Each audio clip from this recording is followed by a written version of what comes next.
नहमदु व नुसल्ली अला रसूलिल करीम, अम्मा बाद, अऊज़ु बिल्लाहि मिनश शैतानिर रजीम, बिस्मिल्लाहिर रहमानिर रहीम। इन्ना नहनु नज़्ज़लना ज़िक्र व इन्ना लहु लहाफ़िज़ून। सदक़ल्लाहुल अज़ीम। मुअज़्ज़ज़ व मुकर्रम हज़रात उलमाए किराम, बुजुर्ग अजीज साथियों और पर्दे में बैठकर सुनने वाली माए और बहनें, मैंने आप हज़रात के सामने एक आयत करीमा तिलावत की जिसमें अल्लाह रब्बुल इज़्ज़त फरमाते हैं कि इस कुरान को हमने नाजिल किया और हम ही इसकी हिफाजत करने वाले हैं। मोहतरम हज़रात, हज़रात उलमाए किराम ने कुरान करीम के 55 सिफात नाम गिनवाए, मगर कुरान के 2 नाम जाती है जो कुरान से साबित है। एक नाम कुरान और दूसरा नाम किताबुल्लाह है। अब कुरान और किताबुल्लाह में फर्क भी समझ लीजिए। कुरान ऐसी किताब को कहते हैं जो बार बार पढ़ी जाती हो और बहुत ज्यादा पढ़ी जाती हो, जबकि किताबुल्लाह ऐसे कलाम को कहते हैं जो कागज के ऊपर लिखा हुआ किताबी शक्ल में मौजूद हो। मेरे बुजुर्गों, इस उम्मत में कुरान मजीद शुरू से लेकर आज तक महफूज रहा है और इसकी हिफाजत की वजह भी ये 2 तरीके हैं। आप तारीख का मुताला कीजिए कि मुसलमानों पर कैसे कैसे हालात आए। ऐसा भी सवाल का वक्त आया है कि पूरी दुनिया में मुसलमानों के पास हुकूमत नहीं थी। तातारी फितने के दौरान बगदाद के अंदर एक दिन में 2 लाख से ज्यादा मुसलमानों को कत्ल किया गया। दरियाओं के पानी का रंग लाल हो गया था। दरियाए फुरात और दरियाए दजला में इतनी किताबें डाली गई कि 1 महीना तक पानी काले रंग का होकर चलता रहा।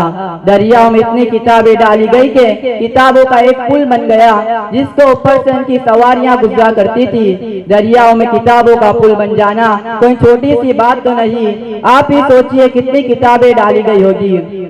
इस दौरान कुफ्फार ने बड़ी कोशिश की कि मुसलमानों से इनकी किताब कुरान मजीद को कैसे छीन लिया जाए, लेकिन वो ये देखकर हैरान हुए कि कागज पर लिखी हुई किताबों को उन्होंने दरिया में डाल दिया, मगर 7 साल का एक बच्चा जो सामने खड़ा है उसने कुरान को बिस्मिल्लाह से पढ़ना शुरू किया और वन्नास तक पढ़ता चला गया।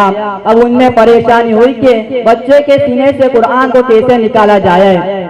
बादशाह हारून रशीद के जमाने में एक 5 साल के बच्चे को पेश किया गया और बताया गया कि यह बच्चा हाफिज कुरान है। बादशाह हारून रशीद भी हाफिज कुरान थे। उन्होंने अपने शौक का इजहार फरमाया। बादशाह ने अलग अलग 5 जगह से बच्चे से कुरान शरीफ सुना और 5 जगह से सही सुना दिया। मेरे बुजुर्गों और दोस्तों, किताबों में सैकड़ों वाक़ियात मौजूद है कि कैसे कैसे लोग दुनिया में मौजूद है जिनको कुरान से इतना लगाव है कि 24 घंटे कुरान में मशगूल मसरूफ रहते हैं, और हमारा ये हाल है कि हम 24 घंटे कुरान से दूर रहते हैं। बड़े अफसोस की बात है और बड़े अफसोस के साथ कहना पड़ता है। वो मुअज़्ज़ज़ थे ज़माने में साहिबे कुरान होकर, वो मुअज़्ज़ज़ थे ज़माने में साहिबे कुरान होकर, हम ज़लील व ख़ार हुए तारीक़े कुरान होकर। ये अल्लाह रब्बुल इज़्ज़त का कितना बड़ा करम है कि इस उम्मत में उसने इस तरह के बच्चे पैदा कर दिए।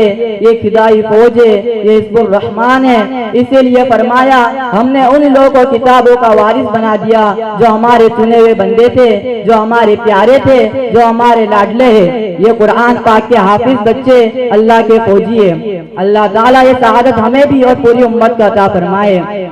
आप सल्लल्लाहु अलैहि वसल्लम ने इरशाद फरमाया कि क़यामत के दिन हाफिज कुरान को कहा जाएगा कि कुरान पढ़ता जा और जन्नत के दर्जों पर चढ़ता जा और ठेर ठेर कर पढ़, जैसा कि तू दुनिया में ठेर ठेर कर पढ़ा करता था। बस तेरा मकाम और ठिकाना वही है जहाँ तू आखिरी आयत पर पहुँचे। हज़रत अनस रज़ियल्लाहु ताला अन्हु से रिवायत है कि जो शख्स अपने बेटों का हिफ्ज़ कराए तो क़यामत के दिन उसको 14वीं रात के चांद की तरह उठाया जाएगा और इसके बेटे से कहा जाएगा कि पढ़ना शुरू कर। जब बेटा एक आयत पढ़ेगा तो बाप का एक दर्जा बुलंद किया जाएगा। इसी तरह तमाम कुरान आयत मुकम्मल होगी। अल्लाहु अकबर।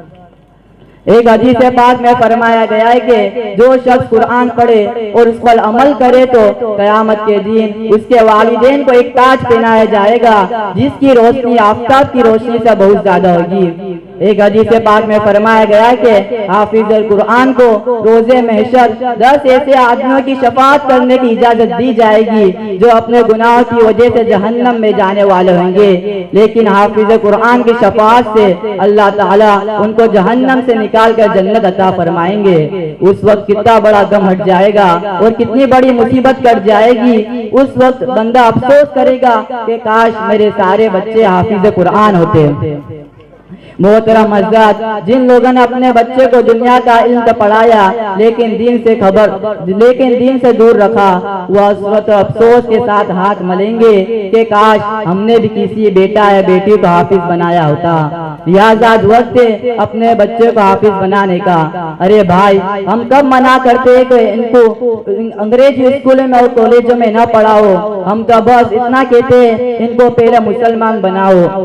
बस आखिर में दुआ करता हूँ अल्लाह ताला हमें सही समझ अता फरमाए और ये सआदत और दौलत हमें भी अता फरमाए। आमीन या रब्बल आलमीन व मा अलैना इल्लल बलाग। माशाअल्लाह।